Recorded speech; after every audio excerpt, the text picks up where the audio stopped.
Okay, part two of the Paut Neteru.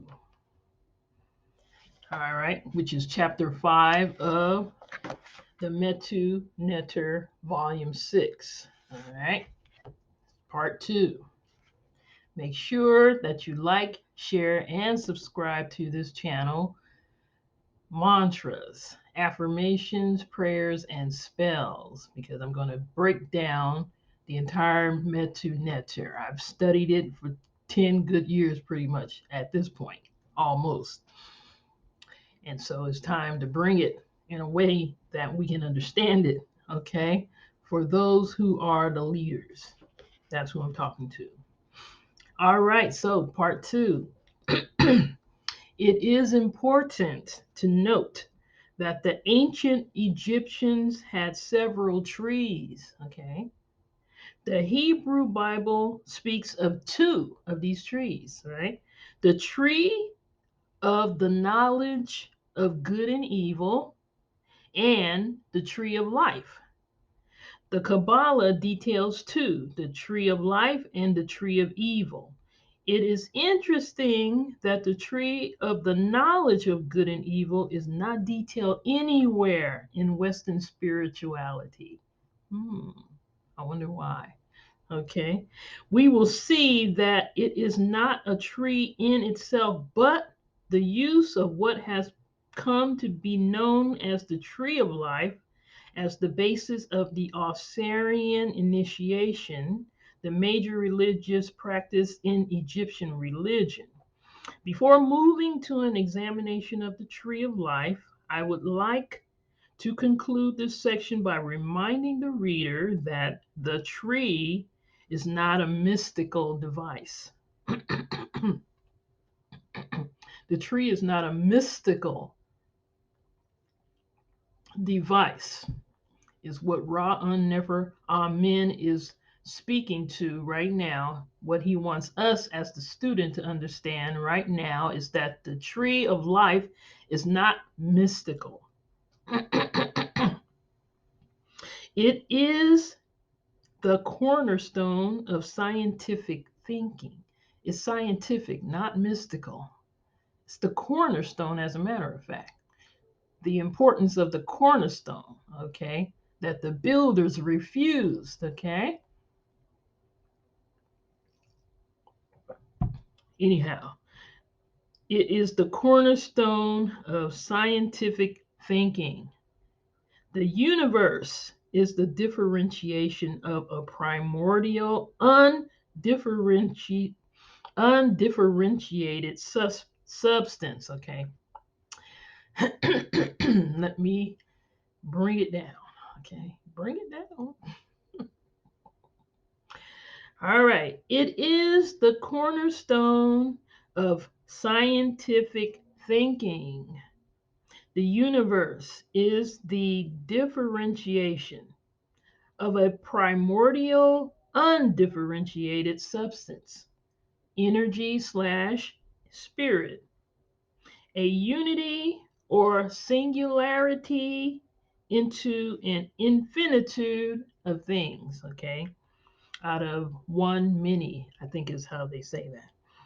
The differentiation takes place according to a strict, unwavering ordering system in which things are organized hierarchically, complementary, supplementary, and antithetically. It is in this manner that differentiation without abandoning unity occurs. Okay? You can differentiate all the little different pieces and parts, but we still know that it is a unity. Okay? It's like a watch. You can differ, I mean, the way watches used to be made. The Swiss were supposed to be the greatest at making watches, right? All kinds of tiny little pieces and bits and parts are inside of that watch. Little wheels are turning, connecting to each other and doing, but all of those parts together creates the watch. All right. And the watch is not a watch without all the parts that makes it a watch. If any part of the watch is not there, then the watch is not going to work. Anyway, it is in this manner that differentiation without abandoning unity can occur. This system of organization, which of course originates with God and understood by man, is the Paut, or the tree. Okay, the tree breaks it all down so that you can actually see what it is and understand what you're looking at. It's the gift that God gave you so that you can understand, so that I can understand, so that we all can understand. Okay, there's other gifts that we get as well.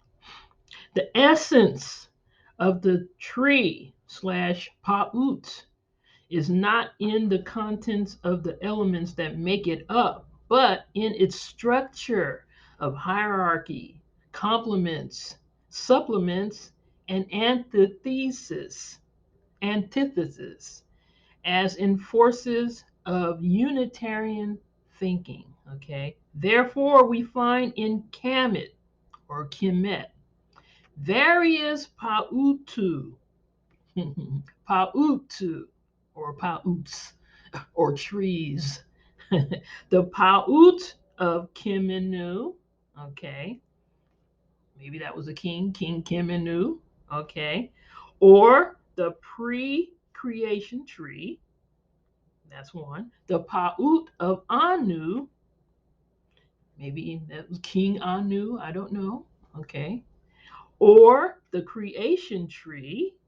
See, there's the pre-creation tree. That's the Paut of Kimenu. And then there's actually the creation tree, which is the Paut of Anu, and the Paut of Dendara, which is the one we're more familiar with, okay? Or the tree of life as it has come to be known, the tree of life, okay? The Paut of Dendara, or the tree of life. And once again, you have seen this before. All right, you've seen it. It corresponds, they have made it correspond to astrology. As you can see, the names of the signs in there. Okay. And if you look even closer, you can see the animals of the signs, right? That's the one that we are familiar with. Okay. The Paut of Dendara. All right. I got 30 minutes per video with my little setup here. I'm at 8 minutes so far. Hebrew Kabbalists. And we think so highly of the Kabbalists. Okay. Everybody is into Kabbalah. All right. Not to take any away from the Kabbalists. All right. The Hebrew Kabbalists claim a great antiquity for their Kabbalah. This is true. Careful study will show that what has come to be known as the Kabbalah, although it has been presented to the world in full Hebraic flavor, is a compilation of teachings from many civilizations, some of which were much older than the Hebrews. This is a fact that cannot be disputed as the literature is vast about this subject. Okay. We will see in this section of the book that the spheres of the tree of life were derived from the zodiac, of which the zodiac of Dendara in Kemet is the first most complete presentation. Let me read that one more time, okay? For those of us who are learned in our own way, okay? In our own eyes, I should say. The Paut, and this is Ra'an Nefer Amen, okay? He's a great thinker, great mind. You can tell just by what he's left for us. He's master at cutting things up and shaping them and breaking it down. What do you call that? There's symmetry and anti whatever. Analysis. Yes, he's a master of analysis. But you have to be able to bring it all back together once again. He's good at that as well. But as it goes for analyzing, he's just a master, and that's why he has done this work. It was just given to him by the Most High to do this. Okay, not that anybody else couldn't have done it. He's just taking what's here and breaking it down. He's just got one of those kind of minds. I don't know what his sign is. Anyway, let's reread that. The Paut of Dendara. Hebrew Kabbalists claim a great antiquity for their Kabbalah. That Kabbalah is very old. It is. It's true. This is true. Careful study, careful study will show that what has come to be known as the Kabbalah, what we know of as the Kabbalah, those who have studied the Kabbalah, I have not studied the Kabbalah, but I have studied the Metu Neteru, okay? And he talks endlessly about this Kabbalah, okay? Although it has been presented to the world in full Hebraic flavor, which makes sense, right? Is a compilation of teachings from many civilizations, okay? Some of which were much older than the Hebrews. After all, the Hebrews going to Egypt was a thing back in the Bible. That's in the Bible, going to Egypt. And then there were those who claimed that you ought not go to Egypt. Egypt was some kind of wicked place, you know. you know. Anyway, this is a fact that cannot be disputed. As the literature is vast, there's lots of literature on this. We will see in this, and he's saying it's vast. Okay, I believe him. We will see in this section of the book that the spheres of the tree of life were derived from the zodiac. The spheres of the tree of life were derived from the zodiac itself. Okay, of which the zodiac of Dendara in Kemet is the first most complete presentation. And here it is. This visual is on the pyramids, the Egyptian pyramids. Okay, look at it real carefully. See where it says Leo? You see what you see, right? You see where it says Virgo? You see what you see right there, right? You see where it says Cancer and it's pointing? You see what it's pointing at, right? Crab, right? You see where it has Gemini? You see where it says Gemini? You see what you see right there, right? You see where it says Taurus, and you see what you see. You see the bull right there, right? You see where it says Aries, right? And you see the ram right there, right? You see that ram right there, right? Let me point at it. There it is, the ram right there. You see the ram, don't you? You see the bull too, don't you? You see where it says Pisces, right? You see that fish is upside down. You see that fish? Pisces, okay? You see where it says Aquarius? You see where it says Capricorn? You see that goat fish, right? It's upside down though. You see it's a goat fish, and you see the fish tail and you see the goat head, right? That's the ancient way that Capricorn was visualized, half goat and half fish. You see Sagittarius there, right? You see Scorpio, right? You see Libra, right? You see all of them. You see it all. You see it. You see it, don't you? You see it? That's the Paut of Dendara. Okay. That's where astrology comes from that we know of today. It is important to keep in mind that the ancient Egyptian mastery of astronomy goes back to prehistoric times, as is shown in their putting forward of the Sothic cycle. We must now pass to the mapping. Oh, you know what? I skipped the part. All right, let's do this right.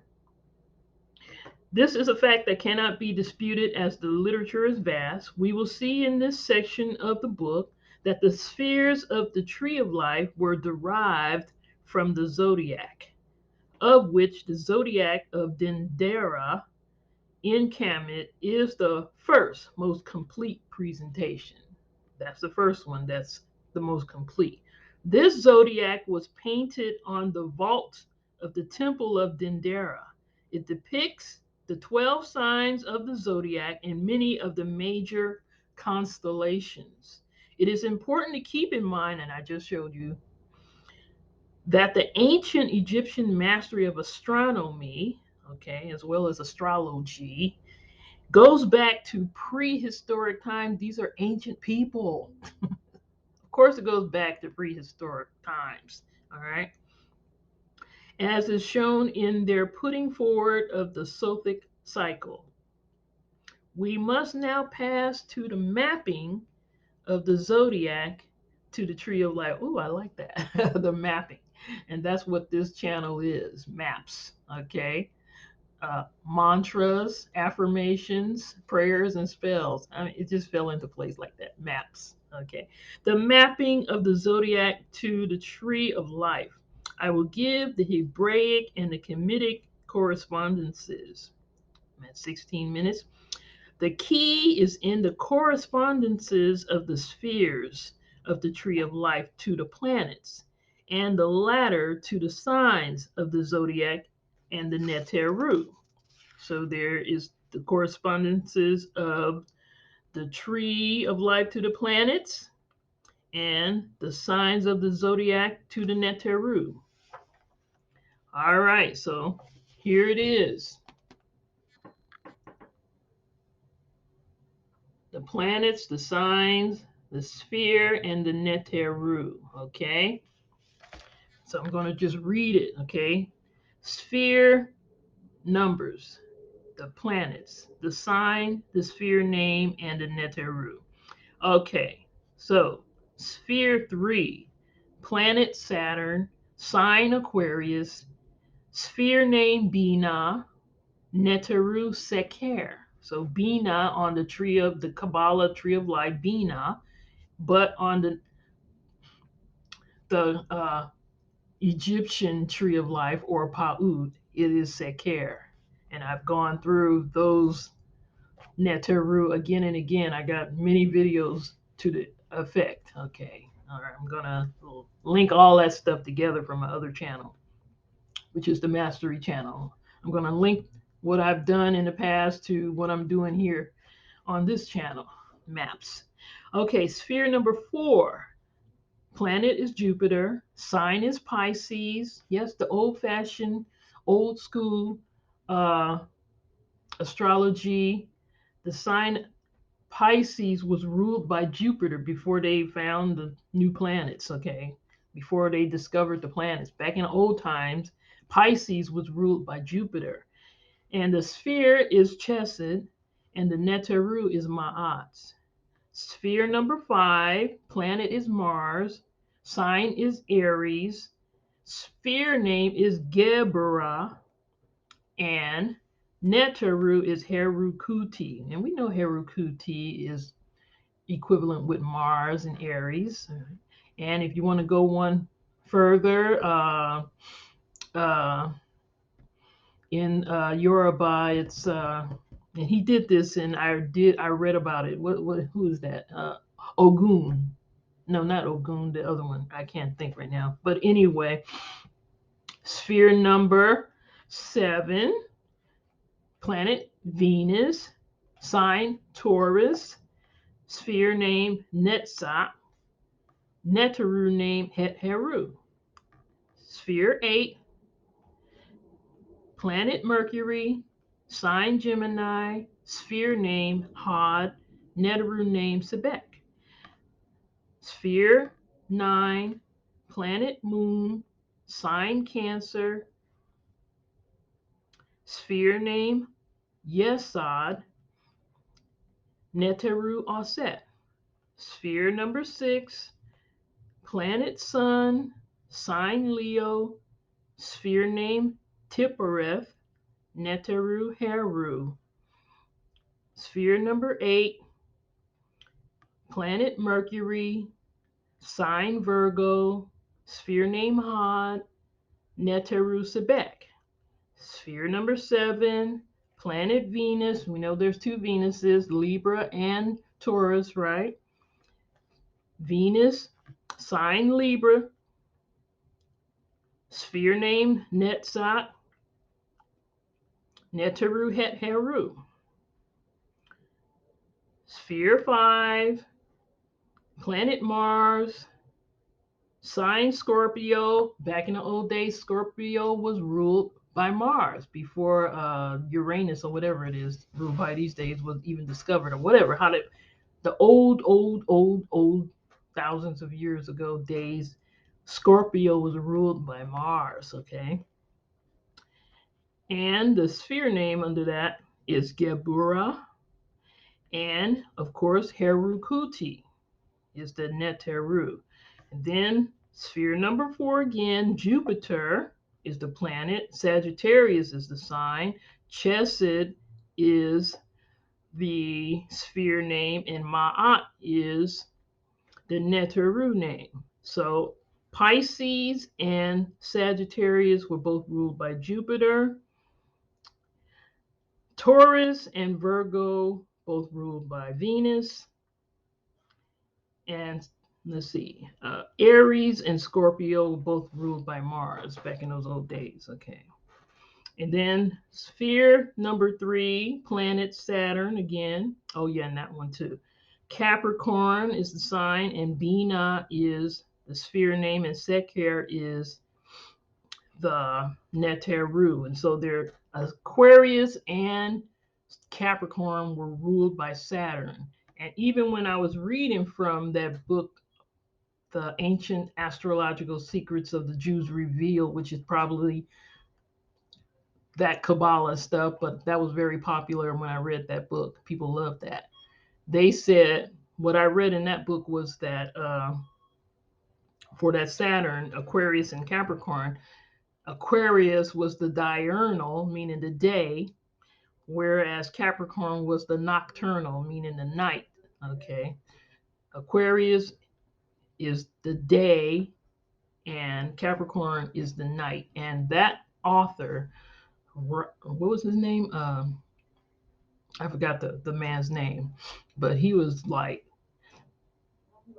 the new astrologers messed it all up just because they uh, discovered a new planet and they took Aquarius away from Saturn and put it with Uranus or whatever. I don't know, whatever other. I keep saying Uranus. I don't know, but long ago it was ruled by Saturn, and he was like, it makes so much better sense, and that the new astrologers jacked everything up is what his whole vibe was. He was, and I agree with him. So that's what he said. But anyway, where am I? 23 minutes. Okay, so note that the spheres from the 3rd to the 8th coincide with the order of the signs of the zodiac, with the exception of the 6th sphere. This is easily explained by reference to the Tree of Life and the Kemetic spiritual literature. First of all, the 6th sphere and the 9th, unlike the others listed here, belong to the middle pillar when we're talking about the breakdown of the tree when you look at it, while the others belong to the right or left pillars. Why the 9th should come before the 6th is explained only by reference to Kemetic spiritual science. He's going deep now, okay? And this is what he is saying, that the Kabbalah don't break this down so that you can understand it scientifically, okay? Heru 6 must come after offset 9 because he is her son, okay? She gives birth to him. This is a reference to the spiritual initiation task of giving birth to the saving aspect of the will, 6 slash or Heru, through devotion, offset, to the realization of one's divinity, Asar. I speak about all of that in other videos. I'll come back to it. We must also note that the descent of the zodiacal signs from Aries to Leo gives us the spheres of the tree in descending order, and the ascent of the signs from Virgo to Capricorn gives us the spheres in ascending order. Finally, the proof that the tree of life relates to the zodiac will be seen later in this book as you learn to correlate your practical work with the Paut with the signs of the zodiac according to the sidereal system of reckoning. Okay. All right, my people. So we're at 25 minutes. I'm not going to go into the next. I'm done with that. The next one will be chapter 6. We're going to go into much more detail, and there are more correspondings that goes into. By the time you finish, like he said, you're going to understand. Okay, you're going to get it. And right here he's doing a Neteru and a Kabbalistical archangels. Okay, a lot of times we be dabbling. Okay, we be dabbling. Now it's time to know it for real and understand it for real. Like, for example, zero, sphere zero is Amen, and there's no archangel. Neither Hebraic or Kabbalistic or whatever. But then we go on to sphere one, and that's Asar, and Metatron, and is the archangel, and the sphere's name is Kether. And two, Stehudi and Raziel is the archangel, and Chokmah is the sphere. And then three is Saturn, and then Seker is the Neteru, and Tzakiel is the Hebraic Kabbalistic and the Christian name, and the Binah is the sphere name in the Kabbalah. Okay, and then it goes through the whole thing. Ma'at, Tzakiel, Chesed, Herukuti, Samuel or Kamiel, and Gabura, Heru, Raphael, Tipperel. Heru is Hanael and Netzach. Sebek, Mercury is Mikael, which is Michael, the name Michael. We mispronounce that. We call it Michael. It's really Mikael. Michael, Sebek, Mercury. Even anyway, we're not gonna go there. Had, and then Aset is Gabriel. Yes, side, and then the earth, Geb, none. Okay, for the archangels. There is no angel under Geb, the earth. And Malkuth is the name of the sphere. And that's the comparison between the Neteru of the Paut and the Kabbalistical trees of life and the breakdowns. All these different breakdowns is what we're dealing with here. All right, just break down so that you can understand. Do the breakdown, children. Get on down. Break down, children. Get on down. All right. That's how you understand it. You got to be able to analyze and then bring it all right back together. Okay. Synthesize.